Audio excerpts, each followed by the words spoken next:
الحمد لله رب العالمين والصلاة والسلام على رسوله محمد وآله وصحبه أجمعين. أشهد أن لا إله إلا الله وحده لا شريك له وأشهد أن محمدا عبده ورسوله. يا أيها الذين آمنوا اتقوا الله حق تقاته ولا تموتن إلا وأنتم مسلمون. يا أيها الناس اتقوا ربكم الذي خلقكم من نفس واحدة وخلق منها زوجها وبث منهما رجالا كثيرا ونساء واتقوا الله الذي تساءلون به والأرحام إن الله كان عليكم رقيبا. يا أيها الذين آمنوا اتقوا الله وقولوا قولا سديدا يصلح لكم أعمالكم ويغفر لكم ذنوبكم ومن يطع الله ورسوله فقد فاز فوزا عظيما. أما بعد فإن أصدق الحديث كتاب الله وأحسن الهدي هدي محمد صلى الله عليه وسلم وشر الأمور محدثاتها وكل محدثة بدعة وكل بدعة ضلالة وكل ضلالة في النار. محترم و مکرم حاضرین مجلس، بزرگوں، دوستوں، اسلامی بھائیوں اور پردہ نشین ماؤں بہنوں، اللہ رب العالمین کے فضل و کرم سے گزشتہ کئی ہفتوں سے ہم شیخ الاسلام علامہ ابن تیمیہ رحمہ اللہ کی ایک مشہور کتاب العقیدۃ الواسطیہ کی شرح پڑھ رہے ہیں، جس میں اللہ رب العالمین کے اسماء اور اوصاف کے بارے میں گزشتہ کئی ہفتوں سے بحث چل رہی ہے کہ اللہ رب العالمین کے کیا کیا نام ہیں، اللہ رب العالمین کے کیا اوصاف ہیں، کن صفات سے ہمارا رب متصف ہے. گزشتہ درس میں هو الاول والآخر والظاہر والباطن اس آیت کی تفسیر پیش کی گئی تھی، اور اللہ رب العالمین کے ان ناموں کا کیا معنی ہے اور اللہ رب العالمین نے اپنے بارے میں اس آیت میں کیا بیان کیا ہے، یہ تذکرہ آیا تھا. اس کے بعد مصنف نے اللہ رب العالمین کے قول وَهُوَ الْعَلِيمُ الْحَكِيمُ کا تذکرہ کیا ہے. یہ اللہ رب العالمین کے دو نام ہیں، وَهُوَ الْعَلِيمُ الْحَكِيمُ، کہ اللہ رب العالمین علیم ہے اور اللہ رب العالمین حکیم ہے. العلیم کے اندر ہمیں سب سے پہلے یہ عقیدہ رکھنا ہے کہ یہ اللہ رب العالمین کا نام ہے. اللہ رب العالمین کے بے شمار ناموں میں سے ایک نام العلیم ہے. دوسرا عقیدہ یہ رکھنا ہے کہ ہمارا رب علم کی صفت سے متصف ہے. اہل سنت والجماعت کا اللہ رب العالمین کے ناموں کے متعلق یہ عقیدہ ہے کہ اسماء اللہ عز وجل اعلام و اوصاف، اسماء اللہ عز وجل اعلام و اوصاف، یعنی اللہ رب العالمین کے جتنے نام ہیں وہ اللہ رب العالمین کے نام بھی ہیں، اور ان ناموں کے اندر جو معنی پایا جاتا ہے اللہ رب العالمین اس صفت سے بھی متصف ہیں. اور یہ صرف اللہ رب العالمین کے لیے خاص ہے، بس کسی مخلوق کے نام میں یہ چیز نہیں پائی جاتی. مثلا اللہ رب العالمین کا نام العلیم ہے. العلیم کا معنی عربی زبان میں کیا ہوتا ہے؟ علم کی صفت سے متصف، یعنی جس کے اندر علم کی صفت پائی جاتی ہو اس کو العلیم کہا جاتا ہے. تو اللہ رب العالمین نے اپنا نام بیان کیا العلیم، تو ہمیں عقیدہ رکھنا ہے کہ اللہ کا نام ہے. ساتھ ہی یہ بھی عقیدہ رکھنا ہے کہ اللہ رب العالمین علم کی صفت سے متصف ہے، کیونکہ اللہ رب العالمین کے جتنے نام ہیں وہ نام ہونے کے ساتھ ساتھ اس نام میں جو معنی پایا جاتا ہے اس معنی کو بھی اللہ رب العالمین کے لیے ثابت کرنا ضروری ہے. یہ معتزلہ کا اور گمراہ فرقوں کا عقیدہ ہے کہ ہم اللہ رب العالمین کے لیے صرف نام کو ثابت کریں گے، اس صفت کو ثابت نہیں کریں گے. چنانچہ گمراہ فرقوں کا کہنا ہے کہ وہ علیم ہے لیکن علم کی صفت سے متصف نہیں. یہ اہل سنت والجماعت کا عقیدہ نہیں ہے، بلکہ اللہ رب العالمین کے جتنے نام ہیں، نام ہونے کے ساتھ ساتھ اس نام میں جو معنی موجود ہے اللہ رب العالمین کے لیے اس معنی کا، اس صفت کا اثبات بھی ضروری ہے. یہ مخلوق کے اندر ہو سکتا ہے، کسی کا نام جمیل ہے یعنی خوبصورت، ضروری نہیں ہے کہ اس کے اندر یہ معنی بھی پایا جائے وہ حقیقت میں خوبصورت بھی ہو، یہ کوئی ضروری نہیں ہے. کسی کا نام رکھا گیا شاکر، صابر، صبر کرنے والا، ضروری نہیں ہے کہ اس کے اندر صبر کی صفت موجود ہو سکتا ہے کہ ہر چیز کے اندر بہت ہی زیادہ اتاولے پن ہو، اس کے اندر بالکل بھی صبر کی صفت موجود نہ ہو. کسی کا نام رکھ دیا اکبر، کسی کا نام رکھ دیا اصغر، بہت بڑا بہت چھوٹا، ضروری نہیں ہے کہ وہ نام اکبر ہے تو حقیقت میں اکبر ہی ہو. کسی کا نام رکھ دیا رئیس یعنی سردار، ضروری نہیں کہ وہ سردار ہی ہو جائے، ہو سکتا ہے کہ فقیر رہے. تو نام جو رکھا گیا ہے مخلوق کے اندر آپ نہیں پائیں گے.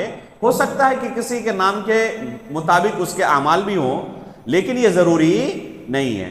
اگر کسی کے نام کے مطابق اعمال بھی ہوں تو لیکن کمال کے درجے پر نہیں ہوں گے، کمال کی صفت اس کے اندر نہیں ہوگی. اللہ رب العالمین کے جو نام ہیں، تمام ناموں کے اندر یہ عقیدہ رکھنا ہمیں ضروری ہے کہ وہ صرف نام ہی نہیں بلکہ اللہ رب العالمین ان معانی، ان صفات سے بھی متصف ہے. تو العلیم کے اندر علم کی صفت پائی جاتی ہے، تو ہم اللہ رب العالمین کے لیے علم کی صفت کو ثابت کریں گے. آگے کہا الحکیم، کہ اللہ رب العالمین کا ایک نام الحکیم ہے. الحکیم کے اندر حکمت کی صفت اور حکم دینے کی صفت، فیصلہ کرنے کی صفت پائی جاتی ہے. اس کے اندر دو صفتیں پائی جاتی ہیں. اللہ کا نام ایک ہے الحکیم، اور الحکیم کے اندر دو صفتیں پائی جاتی ہیں. ایک ہے حکمت کی صفت، اللہ رب العالمین کے جتنے افعال ہیں، جتنے کام ہیں، وہ حکمت کے ساتھ متصف ہیں. انسان مخلوق کا کام ہو سکتا ہے کہ بلا حکمت کے وہ کرے، کام کرنے کے بعد میں پچھتائے. ایک بلڈنگ کی تعمیر کرنی ہے، کر لینے کے بعد میں پچھتائے، کاش کہ اس طرح کرتا تو زیادہ اچھا رہتا. کوئی کسی کے ساتھ رشتہ کیا، بعد میں پچھتا رہا ہے، غلط انتخاب ہو گیا، اس کے ساتھ نہ ہو کر فلاں کے ساتھ رشتہ ہوتا تو زیادہ اچھا ہوتا. کسی خاص لائن میں اس نے پڑھائی شروع کی، بعد میں پچھتا رہا ہے، ڈاکٹری نہ کر کر انجینئرنگ کرتا تو زیادہ اچھا رہتا. اللہ رب العالمین کے کاموں میں اس طرح کی چیز نہیں ہوتی ہے. اللہ رب العالمین علیم کے ساتھ ساتھ حکیم بھی ہے. کس کے لیے کون سی چیز بہتر ہے اللہ رب العالمین زیادہ بہتر جانتا ہے. علیم بھی ہے اللہ رب العالمین، حکیم بھی ہے، حکمت کے ساتھ ہر کام کو کرنے والا، اتقان کے ساتھ ہر کام کو کرنے والا. صنع اللہ الذی اتقن کل شیء، اللہ رب العالمین کی کاریگری کو دیکھیں، بناوٹ کو دیکھیں. جن چیزوں کو اللہ رب العالمین نے پیدا کیا ہے، ہر چیز کو اتقان کے ساتھ پیدا کیا ہے. اپنے جسم کو ہی دیکھیں، ان دو آنکھوں کو اللہ رب العالمین نے یہاں پر رکھا. اگر آنکھ یہاں نہ ہوتی، پیچھے ہوتی، کتنی پریشانی ہوتی. منہ رکھنے کے لیے جو جگہ سب سے مناسب تھی وہیں پر رکھا. ہر چیز کو، ان ہاتھوں کو دیکھیں، اگر یہ انگلیوں کے اندر پور نہ ہوتے، ایک دم فلیٹ ہوتا وہ، تو یہ کسی چیز کو پکڑنا ممکن ہوتا.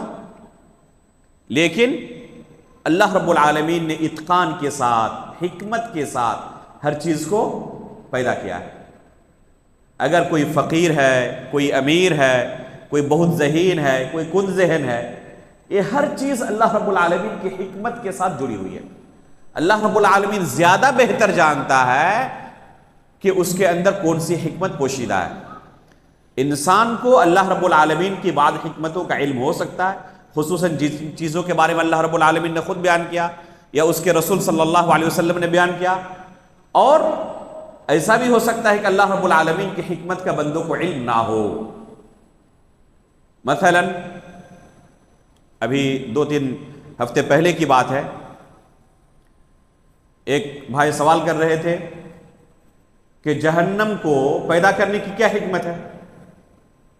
اگر اللہ رب العالمین صرف جنت ہی پیدا کرتا اور سب کو جنت میں داخل کرتا تو جہنم کو پیدا ہی نہ کرتا، جہنم جانے کا چانس ہی نہیں ہوتا.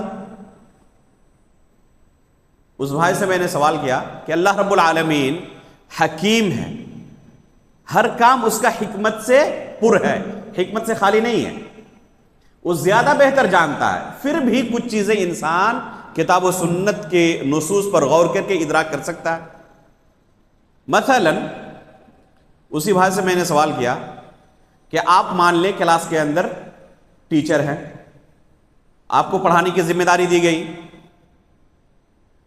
آپ نے پڑھایا سال بھر، تمام طلبہ جن کو آپ نے پڑھایا ہے وہ ایک درجے کے نہیں ہیں، بعض بہت محنتی ہیں، ہوم ورک ہمیشہ کرنے والے، ہمیشہ پہلی سیٹ پر بیٹھنے والے، اور بعض ایسے بھی ہیں جس نے سال بھر ٹیچر کو پریشان کیا ہے، کبھی حاضر ہوا کبھی حاضر نہیں ہوا، حاضر بھی ہوا تو ہوم ورک کر کے نہیں آیا، سبق یاد کر کے نہیں آیا، آخر میں آپ نے امتحان لیا اور کسی نے جس نے سال بھر محنت کی ہے ہر سوال کا صحیح جواب دیا 100 نمبر کا، اور دوسرے نے بیکار ایک دم بالکل غلط سلط جواب دے کر بلکہ ایسے سفید کاغذ کو کورے کاغذ کو آ کر جمع کر دیا۔ کیا خیال ہے، سب کو 100 نمبر دے دیں یا ہر ایک کو اس کے عمل کے حساب سے الگ الگ نمبر دیں؟ اس نے کہا کہ یقیناً سب کو تو ایک طرح نمبر نہیں دے سکتا، سب کو 100 نمبر نہیں دے سکتا، تو کیا رحمت کا تقاضا یہ نہیں ہے کہ آپ سب کو 100 نمبر دے دیں؟ اس بھائی نے کہا کہ سمجھ گیا میں نے جواب۔ تو یہ ایک چھوٹی سی مثال ہے، اللہ رب العالمین کا ہر کام حکمت سے پر ہے، انسان کو چاہے سمجھ میں آئے یا سمجھ میں نہ آئے، لیکن یہ عقیدہ رکھنا ضروری ہے کہ اللہ رب العالمین کا کوئی کام عبث نہیں ہوتا، لغو نہیں ہوتا، بیکار نہیں ہوتا۔ انسان بہت سارے کام کرتا ہے، اس کو پوچھا جائے کیوں کیا تم نے، ایسے ہی، کوئی اس کے پیچھے مقصد نہیں تھا۔ بعض لوگ کو دیکھیں گے کہیں بیٹھا ہوا ہے اور ہاتھ سے زمین کو کھریچ رہا ہے، وہ آدھے گھنٹے بیٹھا رہا، پتا چلا کہ وہاں ایک چھوٹا سا گڈھا بن گیا ہے، کیوں کیا؟ وہ ادھر خیال ہی نہیں تھا، بات میں مشغول تھا، کرتے رہا بلا حکمت کے۔ اللہ رب العالمین کا کوئی کام حکمت سے خالی نہیں ہوتا۔ تو ایک ہے الحکیم کے اندر معنی حکمت کا، دوسرا معنی کیا ہے؟ فیصلہ کرنا، حکم جس کو کہتے ہیں عربی میں۔ اس کے اندر دو صفت، میں نے کہا کہ دو صفت ہے، ایک ہے حکمت کی صفت اور دوسری صفت کیا ہے؟ فیصلہ کرنا، جسے عربی میں کہتے ہیں الحکم، جس سے حاکم آتا ہے۔ تو فیصلہ کرنا، اللہ رب العالمین کے فیصلے دو طرح کے ہیں، کچھ فیصلے ایسے ہیں جن کا تعلق شریعت کے ساتھ ہے، اور کچھ فیصلے ایسے ہیں جن کا تعلق شریعت کے ساتھ نہیں بلکہ کونی فیصلے ہیں، مخلوقات کے ساتھ ہیں۔ مثلا شریعت کے ساتھ جو فیصلے ہیں، اللہ رب العالمین نے نماز پڑھنے کا حکم دیا، زنا سے روکا، بہت سارے کاموں کا حکم دیا، بہت سارے کاموں سے روکا۔ زنا اگر کوئی کرے تو اس کی سزا کوڑے لگانا اور رجم کرنا قرار دیا، چوری کرے تو اس کی سزا متعین کیا کہ ہاتھ کاٹ دیا جائے۔ جتنے بھی اللہ رب العالمین کے فیصلے ہیں وہ تمام کے تمام اعلیٰ درجے پر ہیں، اللہ رب العالمین کے فیصلے میں کمال ہے، کہیں کسی بھی طرح کا ظلم اس میں نہیں ہے۔ تو یہ عقیدہ رکھنا ضروری ہے اگر شرعی فیصلے ہیں۔ اسی طرح جو اللہ رب العالمین کے فیصلے جن کا تعلق شریعت سے نہیں ہے، کون سے ہے، مخلوقات سے ہے، کسی کو اللہ نے بیٹا دیا، کسی کو بیٹی دیا، کسی کو دونوں دیا، کسی کو دونوں سے محروم کر دیا، کسی کو امیر بنایا، کسی کو غریب بنایا، کسی کو آنکھوں والا بنایا، کسی کو اندھا بنایا، یہ اللہ رب العالمین کے فیصلے ہیں۔ اور اللہ رب العالمین کے تمام فیصلے عدل پر مبنی ہیں، انصاف پر مبنی ہے، وہ ظلم نہیں ہے۔ بعض لوگ کہتے ہیں کہ اللہ رب العالمین نے بہت ساری مصیبتوں کے اندر مجھے مبتلا کر رکھا، نعوذ باللہ من ذالک۔ بعض لوگ اس طرح شکایت کرتے ہیں، بے شمار مصیبتیں میرے ساتھ، ہر طرح کی مصیبت، کھانے پینے کے لالے پڑے ہوئے ہیں، ہمیشہ بیمار رہتا ہوں، گھر والے بیمار رہتے ہیں، روزانہ کوئی نئی نہ نئی مصیبت آ جاتی ہے، تو کیا میں ہی ایک ملا تھا؟ نعوذ باللہ من ذالک۔ بعض لوگ اس طرح کہتے ہیں، صرف نقل کر رہا ہوں، ایک میں ہی ملا تھا اس طرح کی مصیبتوں کے لیے؟ دنیا کے سب سے زیادہ تکلیف میں مبتلا شخص سے پوچھیں کہ ذرا یہ بتائیں کہ اللہ رب العالمین کی نعمتیں آپ کے ساتھ کتنی؟ دیکھنے کی نعمت، بولنے کی نعمت، سننے کی نعمت، چکھنے کی نعمت، چلنے کی نعمت، ان تمام نعمتوں کو اگر کوئی خریدنا چاہے تو ایک امیر اور رئیس آدمی بھی اپنی پوری سلطنت ختم کر کے خرچ کر کے بھی نہیں خرید سکتا۔ اگر کسی کے پاس یہ نعمتیں نہ ہوں، کوئی پیدائشی طور پر اندھا ہو، بہرا ہو، بہت ساری بیماریاں ہیں، اللہ رب العالمین نے یہ نعمتیں تمہیں دی ہوئی ہیں، اگر نہ ہوتی اور بہت زیادہ تمہارے پاس مال دولت ہر طرح کی نعمت ہوتی، اس نعمت کو تمہیں خریدنا پڑتا، خرید پاتے؟ تو انسان ہمیشہ کیا کرتا ہے؟ مصیبتوں کا ذکر کرتا ہے، لیکن جو نعمتیں ملی ہوئی یہ کبھی نہیں کہتا کہ اللہ رب العالمین نے، میں نے آخر کون سا نیکی کا کام کر دیا تھا کہ مجھے یہ نعمتیں مل گئی؟ بہت سارے لوگ محروم ہیں، مجھے کیوں محروم نہیں کر دیا اللہ نے؟ کبھی یہ سوال نہیں کرتا، مصیبت کے وقت فوراً اعتراض کرتا ہے۔ تو اللہ رب العالمین کا ایک نام کیا ہے؟ الحکیم ہے، کہ اللہ رب العالمین کے تمام اعمال حکمت سے پر ہیں، اور اللہ رب العالمین فیصلہ کرنے والا ہے۔ لا معقب لحکمہ، اللہ رب العالمین کے فیصلے کو کوئی ٹال نہیں سکتا۔ انسان سوچتا ہے کہ ہمارے پاس بہت زیادہ طاقت آ گئی ہے، بہت زیادہ پاور آ گیا ہے، اللہ کا ایک فیصلہ ہے، پوری دنیا والے کوشش کر لے ٹال نہیں سکتے۔ کہیں کوئی طوفان آ جائے، زلزلہ آ جائے، اور پوری دنیا والے کوشش کریں کہ اس زلزلے کو روکیں گے، ہم روک سکتے ہیں؟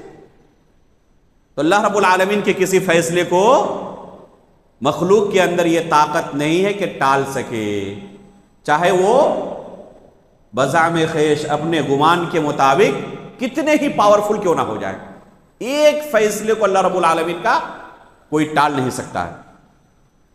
اس کے بعد اللہ رب العالمین نے کہا وَهُوَ الْعَلِيمُ الْخَبِيرُ، العلیم کے بارے میں ابھی گزرا، اسی طرح ایک نام اللہ رب العالمین کا الخبیر ہے، باطنی امور کو جاننے والا، باطن کے اندر جو چیزیں ہیں ان چیزوں کی بھی خبر رکھنے والا، جو چیزیں انسان سے اوجھل ہے ان چیزوں کی بھی خبر رکھنے والا۔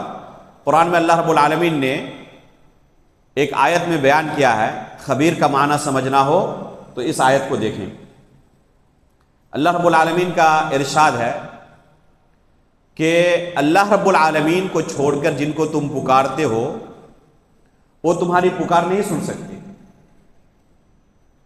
اگر بالفرض سن بھی لیں تو تمہاری ڈیمانڈ پوری نہیں کر سکتے۔ اللہ رب العالمین کے چھوڑ کر جن کو تم پکارتے ہو، کھجور کی گٹھلی کے اوپر جو باریک سا پردہ ہوتا ہے، اس باریک سے پردے کے برابر بھی ان کے پاس دینے کی طاقت نہیں ہے۔ اگر ان کو تم پکارو گے، ان تدعوہم لا يسمعوا دعاءکم، وہ تمہاری دعائیں، تمہاری پکار کو نہیں سن سکتے۔ وَلَوْ سَمِعُوا مَا اسْتَجَابُوا لَكُمْ، اگر سن بھی لے قبول نہیں کر سکتے، ڈیمانڈ تمہاری پوری نہیں کر سکتے۔ وَيَوْمَ الْقِيَامَةِ يَكْفُرُونَ بِشِرْكِكُمْ، اور قیامت کے دن تمہارے اس شرک کا وہ انکار کر دیں گے۔ آگے اللہ نے کیا کہا؟ وَلَا يُنَبِّئُكَ مِثْلُ خَبِيرٍ، یہ خبیر جو ہے اللہ رب العالمین کا ایک نام ہے۔ اللہ رب العالمین سے بہتر جو اندرونی چیزوں کی بھی خبر رکھتا ہے، اس سے بہتر تمہیں کوئی خبر نہیں دے سکتا۔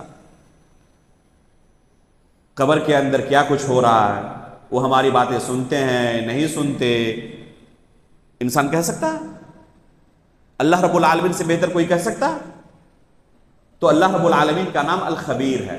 کس کے دل کے اندر کیا کچھ چل رہا ہے، بغل میں بیٹھا ہوا شخص کچھ نہیں جانتا، لیکن اللہ رب العالمین ساتویں آسمان کے اوپر عرش کے اوپر ہونے کے باوجود دلوں کے اندر کھٹکنے والی باتوں کو بھی جانتا ہے۔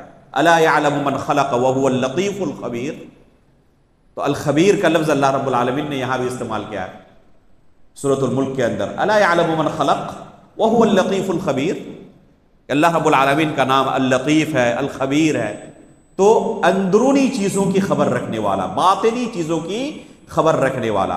تو یہ صفت اللہ رب العالمین کی ہمیں ثابت کرنی پڑے گی اس کے لیے کہ اللہ رب العالمین اندرونی چیزوں کی، باطنی چیزوں کی خبر رکھنے والا ہے. یہ طاقت اللہ رب العالمین کے علاوہ کسی کے پاس نہیں ہے. یہ طاقت اللہ رب العالمین کے علاوہ کسی کے پاس نہیں ہے. اور دنیا کے اندر کوئی ایسی مشین بھی نہیں آئی ہے جس سے دل کی خبر کو، دل کی حالت کو جان لیں. بعض لوگ کہتے ہیں کہ آج اس طرح کی مشینیں آ چکی ہیں کہ آپ اگر جھوٹ بولیں گے تو پکڑ لیں گی. حالانکہ بے شمار چیزیں ہیں دل کے اندر، اگر انسان نہ بولے تو ممکن نہیں ہے کہ کوئی مشین اس کو پکڑ لے. قبر کے اندر کیا کچھ ہو رہا ہے، کیا کوئی مشین ایسی ہے کہ اس سے اندازہ لگا سکے؟ بلکہ ایک انسان خواب کی حالت میں رہتا ہے اور اس کے ساتھ کیا کچھ ہو رہا ہوتا ہے خواب کی حالت میں، اسی کے بغل میں بیٹھا ہوا شخص کچھ نہیں جانتا. اللہ رب العالمین الخبیر ہے. دلوں کے اندر کھٹکنے والی چیزوں کو، باطنی چیزوں کو، اس زمین کے اندر کیا کچھ اللہ رب العالمین نے رکھا ہے وہی جانتا ہے. بہت ساری ایسی چیزیں ہیں جن کے بارے میں ابھی دنیا والوں کو خبر نہیں ہے. گیس، پیٹرول وغیرہ 200 سال پہلے، 250-300 سال پہلے زمین کے اندر ہی موجود تھی، لیکن کسی کو خبر تھی؟ اللہ رب العالمین نے جب چاہا، وہ حکیم کہا نا ابھی کہ اللہ رب العالمین الحکیم ہے، اس کی حکمت کے تحت وہ بہتر جانتا ہے کہ کب اس چیز کو لوگوں کے سامنے ظاہر کرنا ہے.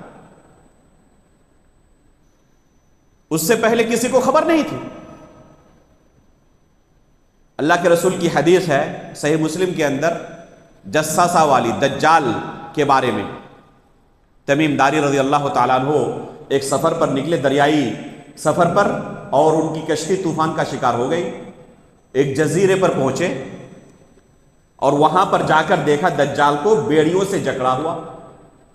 جب اللہ کے رسول کے پاس بعد میں پہنچے، بتایا پورے قصے کو. اللہ کے رسول ممبر پر کھڑے ہوئے، صحیح مسلم کے اندر یہ حدیث موجود ہے. لوگوں کے سامنے اللہ کے رسول نے اس واقعے کو بیان کیا. تمیم داری رضی اللہ تعالیٰ عنہ نے جو کچھ بیان کیا تھا. مولانا مودودی کہتے ہیں کہ اگر حقیقت میں دجال کسی زمین میں موجود ہی ہوتا تو آج سائنس اتنی ترقی کر چکی ہے کہ دنیا کا کونا کونا، چپا چپا چھان مارا ہے. اگر حقیقت میں موجود ہوتا تو اب تک اس کی دریافت ہو جاتی، پتہ چل جاتا. انسان کا علم کتنا حقیر ہے. ابھی دریا کے اندر ہی جو کچھ اللہ رب العالمین نے رکھا ہے، گزشتہ درس میں بیان کیا گیا تھا کہ سائنسدانوں کا خود دعویٰ ہے کہ ہم صرف 5% کے بارے میں دریافت کر پائے ہیں، باقی 95% میں اللہ رب العالمین نے کیا کچھ رکھا ہے ہمیں کچھ نہیں پتا. بے شمار چیزیں ایسی ہیں جو 150 سال 200 سال پہلے ان کی خبر کسی کو نہیں تھی. اللہ رب العالمین نے آج اسے دنیا والوں کے سامنے ظاہر کیا ہے. ابھی بھی بہت ساری چیزیں ایسی ہیں ہمیں پتہ نہیں ہے. جب وقت آئے گا اللہ رب العالمین لوگوں کے سامنے ظاہر کرے گا. تو باطنی چیزوں کے بارے میں اللہ رب العالمین کے علاوہ کوئی خبر نہیں رکھتا ہے، کسی کو جانکاری نہیں ہے. تو اللہ رب العالمین کا نام کیا ہے؟ الخبیر. اس کے بعد شیخ الاسلام علامہ ابن تیمیہ رحمہ اللہ نے ایک دلیل ذکر کی ہے جس سے بعض گمراہ فرقوں پر رد موجود ہے علم کی صفت کے متعلق. اہل سنت والجماعت کا اللہ رب العالمین کے بارے میں یہ عقیدہ ہے کہ اللہ رب العالمین جزئی، کلی، ہر طریقے کے علم کی صفت سے متصف ہے. تفصیلی علم اللہ رب العالمین ہر چیز کے بارے میں رکھتا ہے. ایک تو ہے کہ اجمالی طور پر علم رکھنا، اور ایک ہے تفصیلی علم رکھنا، ذرے ذرے کے بارے میں جاننا. مستقبل میں کیا کچھ کہاں پر ہونے والا ہے اس کے بارے میں تفصیلاً جاننا. جزئی اور کلی کے اگر معنی سمجھنا ہو تو آپ اس طریقے سے سمجھ سکتے ہیں کہ جیسے آپ کو تقریباً ایک پلاننگ کے تحت کہ آپ کی کیا پلاننگ ہے، کچھ اجمالی طور پر آپ جانتے ہیں، کلی طور پر جانتے ہیں کہ کیا کرنے والے ہیں. مثلا ابھی آپ یہاں پر درس کے لیے آئے ہیں، درس میں بیٹھنے والے ہیں، پھر گھر جائیں گے یا کہیں پر جائیں گے، تو ایک اجمالی خاکہ آپ کے ذہن میں ہے جس کے بارے میں پہلے سے آپ جانتے ہیں کہ یہ میں کرنے والا ہوں. تو یہ ہوا اجمالی علم. لیکن تفصیلی علم کیا آپ کو ہے؟ ابھی بیٹھے ہوئے آئندہ 10 15 20 منٹ میں کون سی باتیں آپ کے سامنے آئیں گی کوئی جانتا ہے؟ مجھے بھی نہیں پتا کہ میری زبان سے کیا نکلنے والا ہے. تو یہ ہے تفصیلی. بہت سارے گمراہ فرقے ہیں وہ اللہ رب العالمین کے لیے علم کی صفت کو ثابت کرتے ہیں، لیکن کہتے ہیں کہ تفصیلی علم اللہ رب العالمین کو نہیں ہوتا. نعوذ باللہ من ذالک. کب ہوتا ہے اللہ رب العالمین کو علم تفصیلی؟ جب وہ چیز واقع ہو جاتی ہے تب اللہ رب العالمین کو اس کے بارے میں پتہ چلتا ہے. اور یہ گمراہ عقیدہ اس دنیا میں کب ظاہر ہوا تھا پتہ ہے؟ سب سے پہلے جو فتنے اس امت میں ظاہر ہوئے تھے ان میں سے ایک فتنہ یہ تھا. معبد الجہنی نام کا ایک شخص تھا بصرہ کے اندر عراق میں، جس نے سب سے پہلے اس چیز کا اظہار کیا تھا ان الامر انوف و اللہ قدر، کہ تقدیر نام کی کوئی چیز نہیں ہے. اللہ رب العالمین کو ہر چیز کا تفصیلی علم اس چیز کے واقع ہونے کے بعد ہوتا ہے، پہلے نہیں ہوتا. نعوذ باللہ من ذالک. اہل سنت والجماعت کا عقیدہ کیا ہے؟ کہ اللہ رب العالمین کو اجمالی علم بھی ہوتا ہے، تفصیلی علم بھی ہوتا ہے. اس باطل عقیدے پر رد کرنے کے لیے شیخ الاسلام علامہ ابن تیمیہ رحمہ اللہ نے یہ آیت ذکر کی ہے جس میں اللہ رب العالمین کے تفصیلی علم کا تذکرہ ہے. چنانچہ اللہ رب العالمین کا ارشاد ہے یعلم ما یلج فی الارض وما یخرج منها، کہ جو کچھ زمین کے اندر داخل ہوتا ہے اور جو کچھ زمین سے نکلتا ہے. جیسے بیج آپ داخل کرتے ہیں زمین کے اندر، اس سے پیڑ پودے نکلتے ہیں، بہت ساری چیزیں زمین کے اندر داخل ہوتی ہیں. بارش آسمان سے نازل ہوئی، بارش کا پانی زمین میں داخل ہوا، بہت ساری چیزیں زمین سے نکلتی ہیں، ہم مشاہدہ کرتے ہیں. اللہ رب العالمین کیا فرما رہا ہے؟ یعلم ما یلج فی الارض، جو کچھ زمین کے اندر داخل ہوتا ہے اور جو کچھ زمین سے نکلتا ہے، ہر چیز کے بارے میں اللہ رب العالمین علم رکھتا ہے، جانتا ہے. تو اللہ رب العالمین کے تفصیلی علم کی دلیل ہے یہ. اس کے بعد آگے کیا کہا؟ وما ينزل من السماء وما يعرج فيها، اور جو کچھ آسمان سے نازل ہوتا ہے، اترتا ہے، چاہے بارش ہو چاہے فرشتے ہوں، جو کچھ آسمان سے اترتا ہے یا آسمان کی طرف اٹھتا ہے، ہر چیز کے بارے میں اللہ رب العالمین کو علم ہوتا ہے. اس کے بعد اللہ رب العالمین نے ذکر کیا وَعِندَهُ مَفَاتِحُ الْغَيْبِ لَا يَعْلَمُهَا إِلَّا هُوَ وَيَعْلَمُ مَا فِي الْبَرِّ وَالْبَحْرِ. یہ آیت بھی دلیل ہے کہ اللہ رب العالمین کو ہر چیز کے بارے میں اجمالی اور تفصیلی ہر چیز کا علم ہے، بلکہ تمام طرح کی غیب کی کنجیاں اسی کے پاس ہیں. وَعِندَهُ مَفَاتِحُ الْغَيْبِ لَا يَعْلَمُهَا إِلَّا هُوَ، غیب کی کنجیاں اللہ رب العالمین کے پاس ہیں. مفاتح الغیب، مفاتح الغیب کی تفسیر کی ہے خزائن سے، کہ غیب کے خزانے، غیب کے خزانے صرف اللہ رب العالمین کے پاس ہیں. ایک حدیث میں اللہ کے رسول صلی اللہ علیہ وسلم نے اس آیت کی تفسیر کی ہے اور کہا ہے کہ مفاتح الغیب خمسہ، غیب کے خزانے 5 ہیں. اور پھر اللہ کے رسول صلی اللہ علیہ وسلم نے اس آیت کی تلاوت کی جس میں 5 چیزوں کا اللہ رب العالمین نے تذکرہ کیا ہے. نہیں، اس کے سورہ لقمان کے آخر میں جن 5 چیزوں کا اللہ رب العالمین نے تذکرہ کیا ہے، تو یہ مفاتح الغیب ہے. کس انسان کی عمر کتنی ہے، کیا رزق کمانے والا ہے، کب وفات ہوگی، کہاں پہ.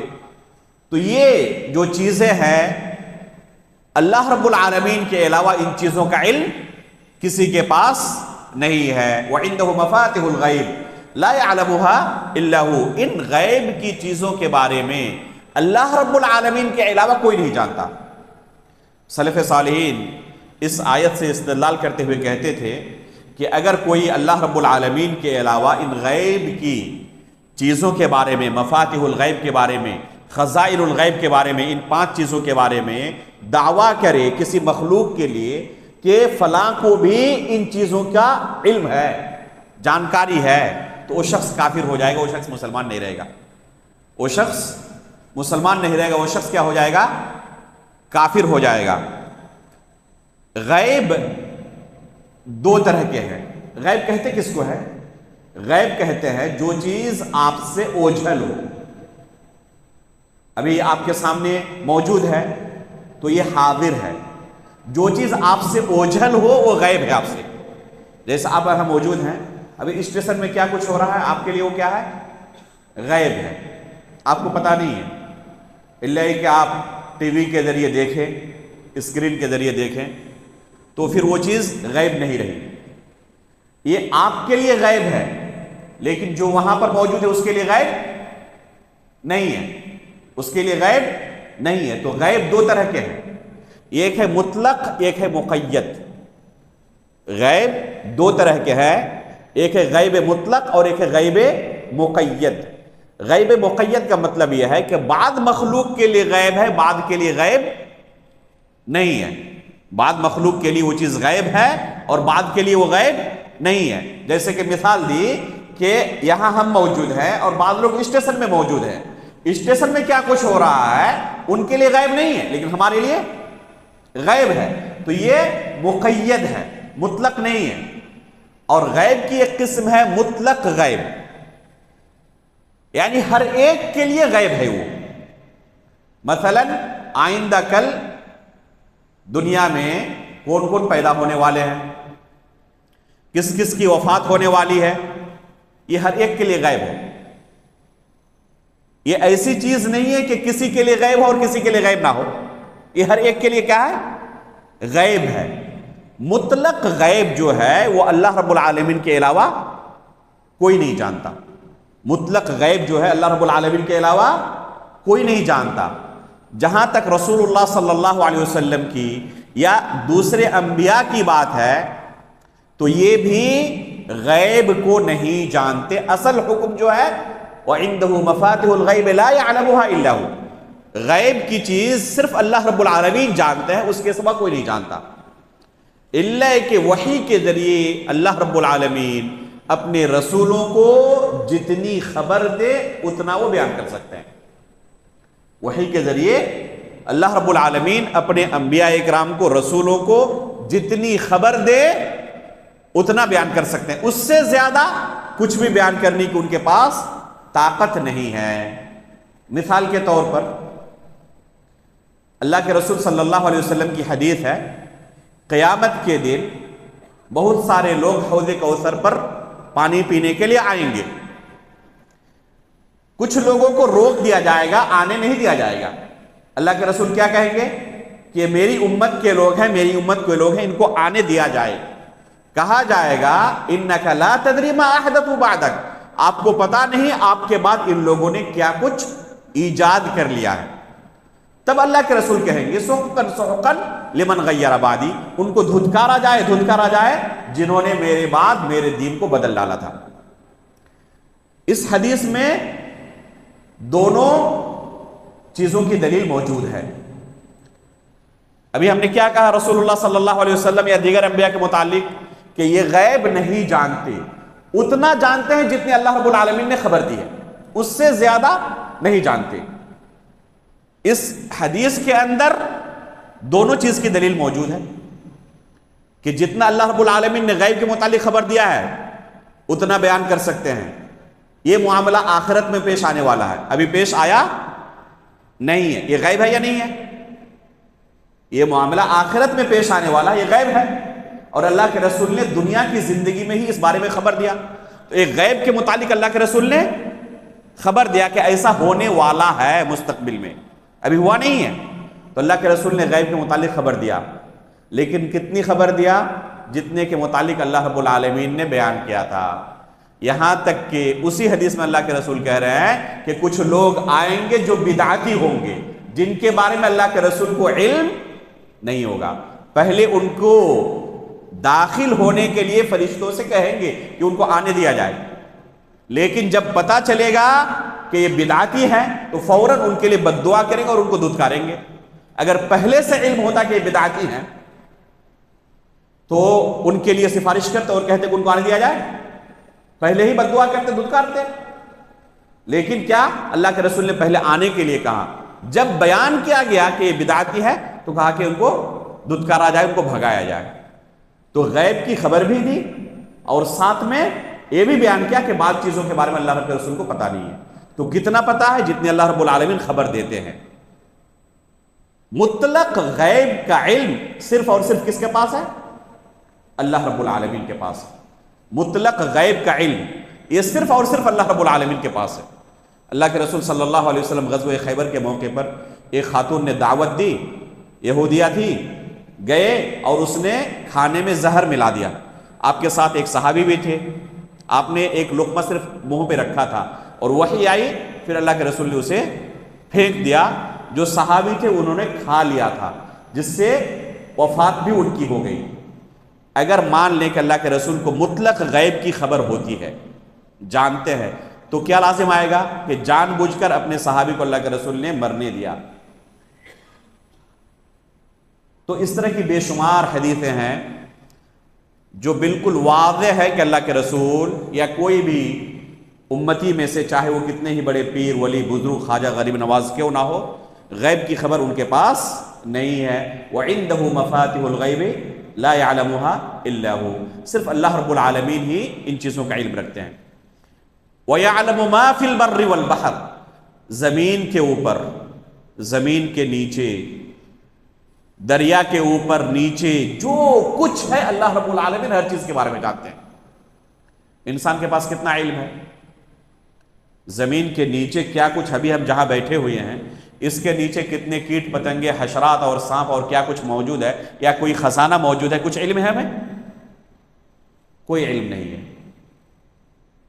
کہاں پر کہیں کہیں پر سونے نکل آتے ہیں، اچانک کہیں پیٹرول نکل آتے ہیں۔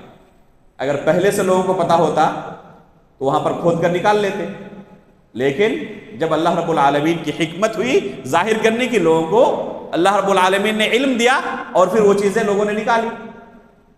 جو کچھ زمین کے اندر ہے، یعلم ما فی البر والبحر، دریا کے اندر جو کچھ ہے ہر چیز کے بارے میں اللہ رب العالمین کو علم ہے۔ وما تسقط من ورقۃ الا يعلمها، یہ دلیل ہے کہ اللہ رب العالمین کا علم تفصیلی ہے۔ اگر درخت سے کوئی پتا بھی گرتا ہے تو اللہ رب العالمین اس کے بارے میں بھی علم رکھتے ہیں، جانتے ہیں۔ یہ بہت بڑی دلیل ہے اللہ رب العالمین کے علم کی، اور اللہ رب العالمین کے علم کے مقابلے میں مخلوق کا علم کتنا حقیر ہے یہ بیان کرنے کے لیے آیت کافی ہے۔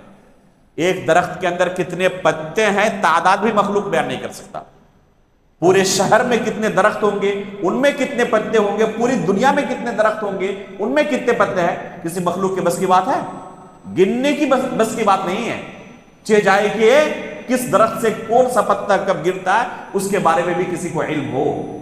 اللہ رب العالمین نے تفصیلی علم کے بارے میں یہاں بیان کیا ہے۔ وما تسقط من ورقۃ الا يعلمها ولا حبة في ظلمات الارض ولا رطب ولا يابس الا في کتاب مبین، کہ زمین کے اندھیروں میں کوئی دانا یا کوئی ہری اور سوکھی چیز بھی ہو تو اللہ رب العالمین کے یہاں لوح محفوظ کے اندر وہ لکھا ہوا ہے۔ کتاب مبین یہ لوح محفوظ کے لیے استعمال کیا گیا ہے۔ لوح محفوظ کے لیے اللہ رب العالمین نے قرآن میں 6 الفاظ استعمال کیے ہیں، ان میں سے ایک کتاب مبین ہے۔ لوح محفوظ کے اندر اللہ رب العالمین نے زمین و آسمان کی پیدائش سے 50,000 سال پہلے ہر چیز کو لکھ دیا ہے، جیسے کہ صحیح مسلم کی ایک حدیث کے اندر اس بارے میں صراحت ہے۔ آگے اللہ رب العالمین کا ارشاد ہے جو شیخ الاسلام ابن تیمیہ رحمہ اللہ نے ذکر کیا ہے، وَمَا تَحْمِلُ مِنْ أُنْثَى وَلَا تَضَعُ إِلَّا بِعِلْمِهِ، کوئی خاتون حاملہ ہوتی ہے یا بچہ جنتی ہے تو یہ بھی اللہ رب العالمین کے علم میں ہوتا ہے۔ یہ دلیل ہے کہ اللہ رب العالمین کو صرف اجمالی علم نہیں ہوتا جیسے کہ بعض گمراہ فرقوں کا عقیدہ ہے، بلکہ تفصیلی علم ہوتا ہے جیسے کہ اس کی دلیل یہ موجود ہے۔ آگے اللہ رب العالمین کا ارشاد ہے لِتَعْلَمُوا أَنَّ اللَّهَ عَلَى كُلِّ شَيْءٍ قَدِيرٌ وَأَنَّ اللَّهَ قَدْ أَحَاطَ بِكُلِّ شَيْءٍ عِلْمًا، تاکہ تم جان لو کہ اللہ رب العالمین ہر چیز پر قادر ہے اور اس کا علم ہر چیز کو محیط ہے۔ یہ آیت اس بات کی دلیل ہے کہ جیسے اللہ رب العالمین نے ہمیں اپنی عبادت کے لیے پیدا کیا ہے، وَمَا خَلَقْتُ الْجِنَّ وَالْإِنسَ إِلَّا لِيَعْبُدُونَ، اس میں اللہ رب العالمین نے ہماری پیدائش کا مقصد بیان کیا۔ اس آیت میں اللہ رب العالمین نے سورہ طلاق کی آیت ہے 12 نمبر کی، اس میں توحید اسماء و صفات کے متعلق بیان کیا ہے کہ ہماری تخلیق کا یہ بھی مقصد ہے کہ اللہ رب العالمین کے بارے میں ہم علم حاصل کریں، جانکاری حاصل کریں۔ جب اللہ رب العالمین کے بارے میں ہم جانکاری حاصل کریں گے، علم حاصل کریں گے، تو اس کی عبادت میں جو لذت محسوس ہوگی وہ بغیر اللہ رب العالمین کی معرفت کے اس کو پہچانے وہ لذت ہمیں نہیں مل سکتی۔ فرمایا لِتَعْلَمُوا أَنَّ اللَّهَ عَلَى كُلِّ شَيْءٍ قَدِيرٌ، تم جان لو کہ اللہ رب العالمین ہر چیز پر قادر ہے۔ اس آیت میں اللہ رب العالمین کی قدرت کا تذکرہ ہے۔ اللہ رب العالمین قدرت کی صفت سے متصف ہے، قدرت کی صفت سے متصف ہے، ہر چیز پر اللہ رب العالمین قادر ہے۔ کوئی چیز ایسی نہیں ہو سکتی جس پر اللہ رب العالمین قادر نہ ہو۔ بعض گمراہ فرقے جیسے کہ علامہ ابن ابی العز الحنفی رحمہ اللہ نے شرح العقیدہ الطحاویہ کے اندر بیان کیا ہے کہ بعض مستحیل چیزوں کا تذکرہ کرتے ہیں، یعنی جو حقیقت میں کوئی چیز ہے ہی نہیں ان کا تذکرہ کرتے ہوئے کہتے ہیں کہ کیا اللہ رب العالمین اس پر بھی قادر ہے؟